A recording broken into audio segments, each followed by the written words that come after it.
The story of Noah and the great flood, faith and obedience.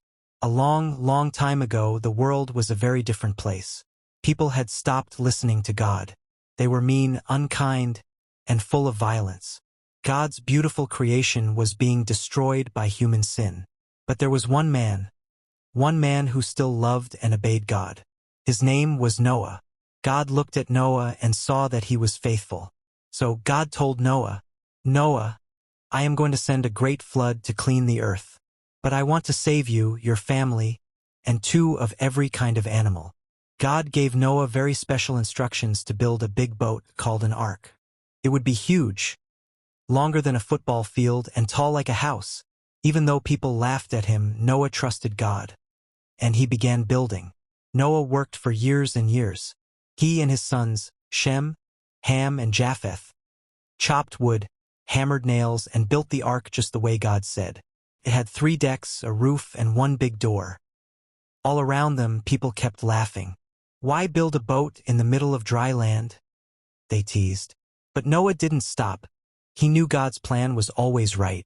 Then, something amazing happened. Animals started to arrive, 2 by 2, just like God promised. Lions, elephants, rabbits, zebras, birds, snakes, bears. So many animals. Noah welcomed them onto the ark. When the last animal entered, God closed the door himself. And then, the rain began. It rained and rained for 40 days and 40 nights. Water covered the whole earth, even the tallest mountains. Everything outside the ark was washed away. But inside the ark, Noah, his family, and the animals were safe. God was protecting them. For 150 days, the ark floated on the water. Then one day it came to rest on a mountain called Mount Ararat. Noah sent out a raven, then a dove. The dove came back with an olive leaf, a sign that land was near. Soon the ground was dry.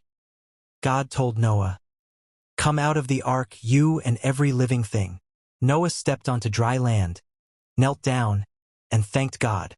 God made a promise, a covenant, and said, "Never again will I flood the whole earth." And to show his promise, God placed a rainbow in the sky. That rainbow is still a reminder of God's love, faithfulness, and promises. Noah's story teaches us to trust and obey God, even when no one else does, because God always keeps his promises. If you enjoyed this story, don't forget to like, subscribe, and share it with someone who needs to know God's love. See you next time.